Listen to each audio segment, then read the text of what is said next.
Well, hey everyone, it's Marcus, and welcome to more chatting in my jungle room. I'm getting over to the United States today, where I'm speaking to Dick Valentine. Of course, he is from Electric Six. Dick, hey, how are you? Welcome to the jungle. Whoop whoop. Yeah. Like you were just saying to me, it's freezing over there. It's crazy hot over here. But my plants are loving the humidity. So all my hair is actually loving the humidity as well. So everything is good over here. And excitedly, you're about to come over here for the Australian Tour 2026 Greatest Hits Tour. Exciting. Are you looking forward to getting back? Because it's been 2 years.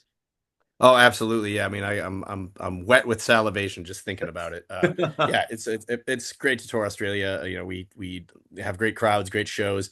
Yeah, it's just as an American, it's a wonderful place to go. I'm literally on the opposite side of the world from all my cares and worries, so it's pretty nice. Yeah, and also yeah, let the watcher or listener know that like you and I spent 10 minutes discussing the weather before you hit record, and it was a lovely chat. So I'm actually Yeah. sad you didn't record that. Everyone, this man is looking forward to getting in his car again because he hasn't driven for a while. So yeah, finally. Yeah, absolutely. Well, yeah, I mean, I can't drive to Australia. Like, that's the irony. It's my car's been sitting under 3 feet of snow, and I'm leaving for Australia next week. So it's like, it finally melts, and like, I don't care. I don't need to drive that much. It's fine. I've been walking, getting the steps in. That's how I stay so fit. Yeah. Yeah. Lease a car when you get to Australia so you can drive around at least over here. Um, hey, the Greatest Hits Tour kicks off 12th of March, which is not very far away in Perth. Then it goes to Fremantle. And then on Saturday, the 14th of March, it hits Adelaide at the Gov, which is where I saw you back in 2024. Then Brisbane, and then Sydney and Melbourne as well, wrapping up the tour 21st of March. Excited. So clearly the 2024 tour went really well. I went along to that, a great night at the Gov. Are you really looking forward to getting back here for the 2026 tour? And what can we expect this time round that we may not have seen last time? Well, yeah, sure. I mean, yeah, I mean, what we're doing a lot lately because our next, we are like slowly working on our next album, but we used to put out an album a year for like a long time. Now we've transitioned into putting out an album every 5 years. So our new album it's on the way, but we still don't have any like brand spanking new material. So how do we deal with that? So we look back, we have 15 albums, right? And like lately on the road, we've been like going back to like album 7, album 8, like identifying track 10, track 12, and like we've never played that song live. There's so many songs on our albums that we've never played live. So like yes, you're gonna hear Gay Bar, you're gonna hear Gay Bar Part 2, you're gonna hear Danger High Voltage, you're gonna get all those, but like we're dusting off songs that we've never done before.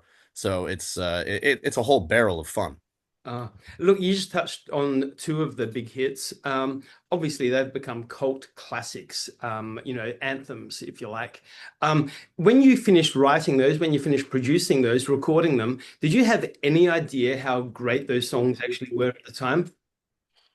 I mean, we like like, that's the thing about being in this band is like 99% of the time, doesn't matter what song you're talking about, like when we're done with it, I'm very happy with it. I mean, I love the approach that this band has.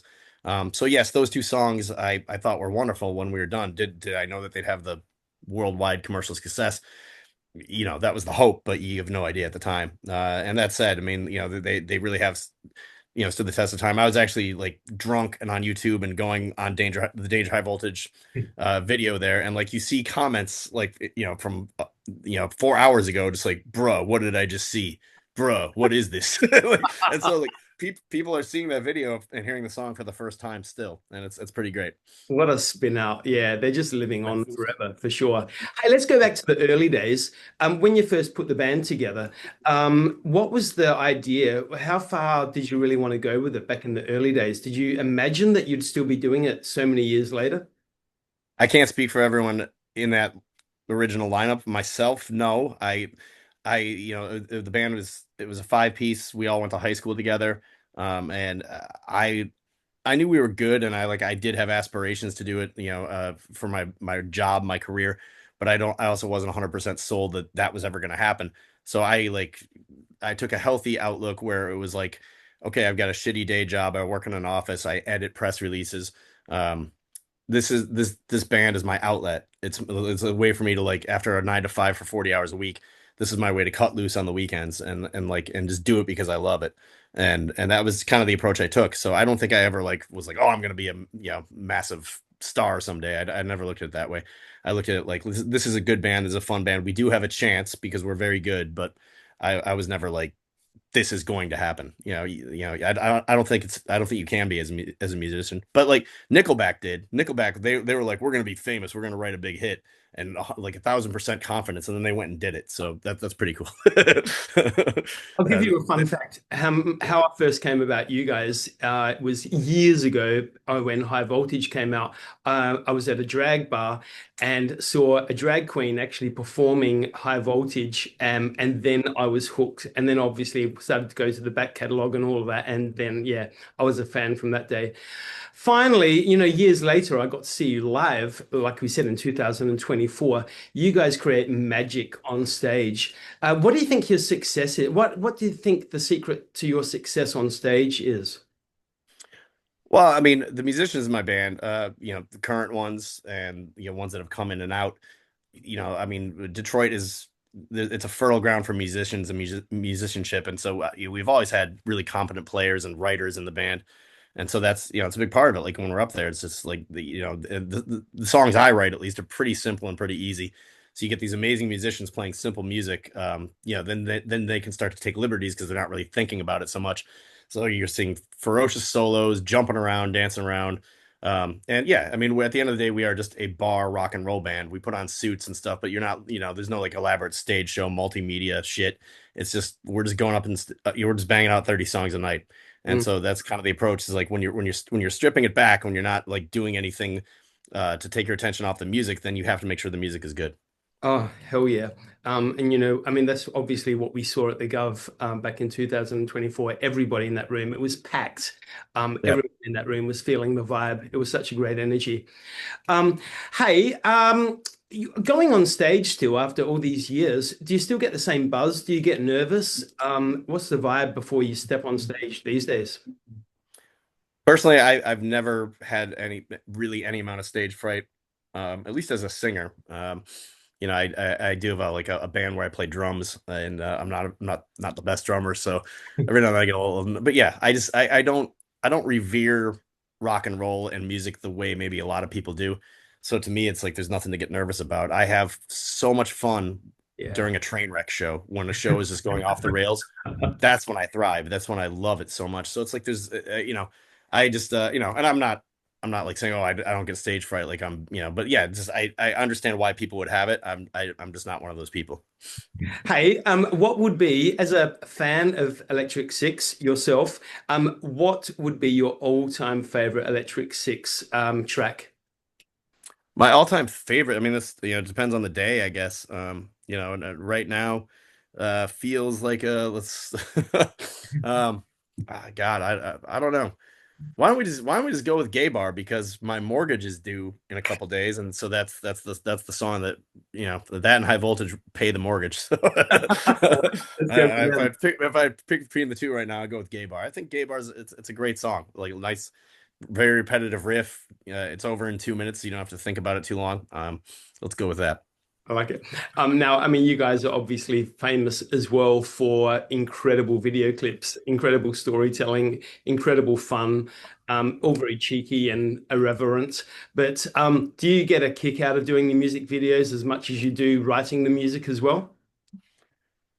Sure. I mean, we've done, like the videos are more and more infrequent as we go. I think we kind of hit a point where, we have the videos that for Danger and Gay Bar were on XL Records, which is a big label with a lot of juice.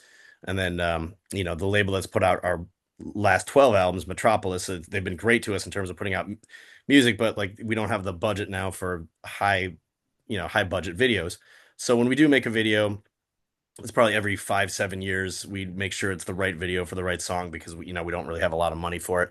And yeah, also just we've done so many of these videos now, I don't really have a hunger for it. I enjoy being on set.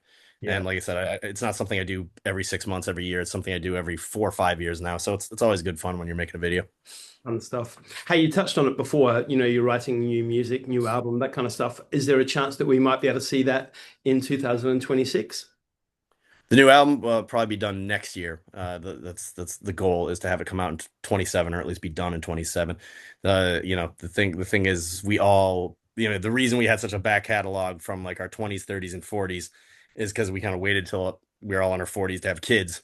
Now we have kids, and you can't work as fast. So you just can't.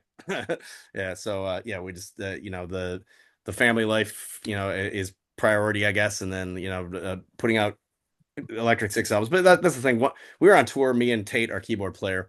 We look back and we're like, we have 15 fucking albums. Like we point proven. We don't have to make another album anymore.